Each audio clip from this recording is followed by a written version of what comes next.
BDC chairman जेडे उन्हें आपको हां जी मार्शल साहब जेडे बीडीसी चेयरमैन है उन्होंने अनाउंस करो थोड़ा पीछे किधर गया ये कोई माइक नहीं है। आज पूर्व शिक्षा मंत्री पैंथर्स पार्टी को फिर से खड़ा करना इधर इधर हाँ जी इस तरीके से उन्होंने फूल मालाओं से स्वागत किया जा रहा है यहाँ पर और पैंथर्स पार्टी ये बीडीसी चेयरपर्सन डीडीसी है ये इस साइड दे इस साइड इधर दे आओ दे के साथ ही आए ये भी जानने वाली बात है। अजीता राम जी स्टेट डिपार्टमेंट ने सील कर दिया पर इसके बाद बिल्कुल देख रहे हैं आप टेंट लगाकर यहाँ पर मोर्चा खोला है। लोग ये भी कह रहे हैं टाइगर इस बात देखते हैं क्या टाइगर क्या कहते हैं नहीं हौसले बुलंद है ये तो वाकई कहेंगे हम हौसले बुलंद है भले आप इसमें टेंट के माध्यम से लोगों को संबोधित करेंगे। हमारी पार्टी से उन्होंने इस्तीफा दे दिया था और भले कोई साथ देना थे पर बुलंद आवाज तो उठाते हैं पार्टी कोई और पार्टी बात करते हैं वापस दोबारा से लोग नाराज होते हैं थोड़े ये हाइपर हो जाते हैं या एग्रेसिव हो जाते हैं उसके माध्यम से आप ठीक है अभी वो आप देख सकते हैं जिस तरह से फूल मालाओं के साथ उनका भव्य स्वागत किया गया कार्यकर्ताओं के द्वारा। तो विजय बड़े ठंडे हो चलिए जानने से प्रयास करेंगे हरदेव सिंह जी का। हरदेव सिंह जी क्या कहें लोग कह रहे हैं टाइगर इज बैक कह रहे हैं जिंदाबाद आपके सामने है और दोबारा से पैंथर्स पार्टी को रिवाइव करना है खड़ा करना है आवाम की बात करनी है लोगों की बात करनी है। पर एक चीज आपसे जानने की बड़े जोशो खरोश के साथ आपने आम आदमी का पार्टी का दामन थामा था जनता का सवाल है हमारा नहीं है वो जानना भी हमारा कहने का कर्तव्य है। तो फिर से पैंथर पार्टी में आने का जिस समय आपको जरूरत थी उस समय आप छोड़ के चले गए अब फिर से आप आए हैं क्या सोच लेकर आए सर? जिस वक्त हमें जरूरत थी हमने छोड़ जिस वक्त लोगों को जरूरत है हम वापस आ गए जी।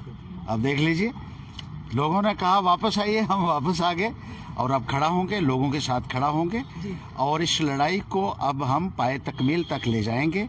लोगों को उम्मीद सिर्फ पैंथर्स पार्टी से है आज क्योंकि तमाम पॉलिटिकल पार्टीज को लोगों ने देख लिया परख लिया आजमा लिया और अब पैंथर्स पार्टी ही एकमात्र विकल्प के तौर पर उभर कर सामने आई है और यही जम्मू कश्मीर के लोगों को न्याय दिला सकती है। इसीलिए पैंथर्स पार्टी को रिवाइव करने के लिए तमाम साथियों ने और बुद्धिजीवी जो हैं जो वेल विशर्स हैं जो कंसर्न्ड लोग हैं कंसर्न्ड सोसाइटी है जम्मू कश्मीर की उनकी ये राय थी कि पैंथर्स पार्टी को ही मजबूत किया जाए क्योंकि तमाम पॉलिटिकल पार्टीज लोगों की अपेक्षाओं के ऊपर असफल हुई हैं और लोगों के साथ किए हुए वादों को पूरा करने में विफल साबित हुई हैं। क्या लगता है हर्षदेव जी आपका कि यही एकमात्र पार्टी है जिससे आम लोगों की आवाज को बुलंद किया जाए? बिल्कुल यही एकमात्र पार्टी है क्योंकि हमें किसी मसले को उठाने के लिए दिल्ली से परमिशन लेने के लिए नहीं जाना पड़ेगा। यहाँ लोग फैसला करेंगे। यहाँ लोगों के साथ जब ज्यादती होगी तो लोगों के बीच में बैठकर फैसला होगा और उसके ऊपर अमल किया जाएगा। उस आवाज को बुलंद ताबड़तोड़ आप पर जो इल्जामों की बौछार लगा रहे कि आरटीए के माध्यम से जो उनका पैसा आना था वो रुक गया, शायद उसी वजह से आपने पार्टी छोड़ी। लोग करते हैं, देखिए इल्जाम तो सियासत का एक हिस्सा है। जिनका कोई बस नहीं चलता है वो इल्जाम लगाते हैं, उनके पास से लगाने के लिए सिर्फ इल्जाम है। हम कहते हैं हमसे पूछिए कि आप क्या करेंगे, लोगों के लिए क्या करेंगे। लोगों के लिए पूरी जद्दोजहद करेंगे, लड़ाई लड़ेंगे। उन्होंने तो प्रण लिया था कि मैं तब तक अन्न का दाना नहीं खाऊंगा जब तक भारतीय जनता पार्टी की जम्मू कश्मीर में सीएम नहीं बन जाता। ठीक है, अच्छी बात है, थोड़ा सा अनाज बच जाएगा इसी बहाने। सर, जिस तरह से आपका कार्यालय को सील कर दिया गया स्टेट डिपार्टमेंट की तरफ से, आज हमने बाहर टेंट लगाकर किया, क्या कहेंगे इसके ऊपर आप? देखिए, भारतीय जनता पार्टी पूरे तरीके से बौखला चुकी है, क्योंकि पैंथर्स पार्टी के रिवाइव होने की बात करते ही उनकी नींद उड़ गई है और उन्होंने लेफ्टिनेंट गवर्नर महोदय का सहारा लेकर हमारा दफ्तर खाली करवा दिया, जो अनडेमोक्रेटिक है और अनकॉन्स्टिट्यूशनल है और एक बहुत बड़ा जो है वो भेदभाव भी है। जो पार्टीज अनरिकॉग्नाइज्ड हैं उनको भी आज सरकार ने ऑफिसेस दिए हुए हैं। अपनी पार्टी की कोई रिकॉग्निशन नहीं है, पीपल्स कॉन्फ्रेंस की कोई रिकॉग्निशन नहीं है, लेकिन Panthers party recognised political party होने के बावजूद भी हमें आज सड़कों के ऊपर बैठना पड़ रहा है। लेकिन यहीं से ये लड़ाई होगी और मैं इस सरकार को कहना चाहता हूं, भारतीय जनता पार्टी को कहना चाहता हूं कि आप दफ्तर से हमें निकाल सकते हो लेकिन लोगों के दिलों से हमें नहीं निकाल सकते हो। हमने लोगों के दिलों में जगह बनाई हुई है और लोगों को साथ लेकर उनके जो मसाइल हैं उनको उनके साथ कंधे से कंधा मिलाकर चलेंगे। हर मजलूम के साथ, हर गरीब के साथ, किसान के साथ, मजदूर के साथ, युवाओं के साथ।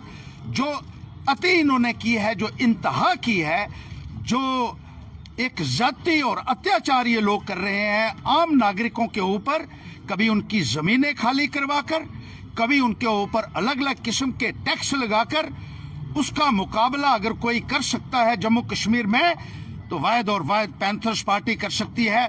और इस लड़ाई का बीड़ा हमने उठाया है, अब भारतीय जनता पार्टी होशियार हो जाए। प्रोफेसर साहब, ये जो कार्यालय था भीम सिंह ने पहले से ही सिलेंडर करके स्टेट डिपार्टमेंट को दे दिया। ये आपसे किसने कहा? सर, एक लेटर जो हमारे पास भी वो लेटर हम जानना चाहेंगे। प्रोफेसर भीम सिंह ने पहले ही कहा था कि गांधीनगर में जो अलॉटमेंट किया गया उसके अल्टरनेटिव में दिया जाए। उन्होंने पहले ही ये चिट्ठी दे दी थी स्टेट डिपार्टमेंट को, उसके बारे में क्या कहेंगे सर? देखिए, अल्टरनेटिव तो दीजिए। क्या ऐसे ही किसी रिकॉग्नाइज्ड पॉलिटिकल पार्टी को आप बाहर फेंक सकते हैं? कहाँ है जमहूरियत? कहाँ है संविधान? कहाँ है रूल ऑफ लॉ जिसकी दुहाई आप देते हैं? कि जब आपका दिल किया, जब आपने देखा कि पैंथर्स पार्टी फिर से उभर कर सामने आ रही है, तो आपको और कोई नहीं सूझा। पहले भी इन्होंने हमारे खिलाफ बहुत सारी साजिशें की हैं, बहुत सारे जो कोशिशें की हैं कि किसी ना किसी तरीके से इनको रोका जा सके, लेकिन पैंथर रुकने वाला नहीं है। सर, ये हमें बीजेपी वालों को अच्छी तरीके से बता दें। आपने ऐलान किया कि आप रिवाइव करेंगे फिर से पैंथर पार्टी का, बीच में जाकर उसे और मजबूत बनाएंगे, तो उसी के 2 दिन के बाद यहाँ पर ताला लग दिया, उससे पहले क्यों नहीं लगा? देखिए, यही तो बात देखने वाली है और लोग अच्छे तरीके से समझ रहे हैं कि इस दफ्तर को ताला क्यों लगा है, इस दफ्तर को खाली क्यों करवाया गया है। ये लोग अच्छे तरीके से समझ चुके हैं और अब आने वाले वक्त में जवाब भी देंगे, क्योंकि लोगों को भी ये भारतीय जनता पार्टी ने खुद ही बता दिया कि अगर उनको कोई पीछे धकेल सकता है, उनकी कोई जगह ले सकता है, तो पैंथर्स पार्टी ले सकती है। इसलिए पैंथर्स पार्टी के खिलाफ साजिशें उसी दिन से फिर से शुरू हो गई जिस दिन हमने ऐलान किया कि अब हम पैंथर्स पार्टी को रिवाइव करने जा रहे हैं। क्या लगता है भाजपा डर गई है क्या? वो तो जाहिर सी बात है, वो तो हम नहीं कह रहे हैं, वो तो दुनिया कह रही है आज।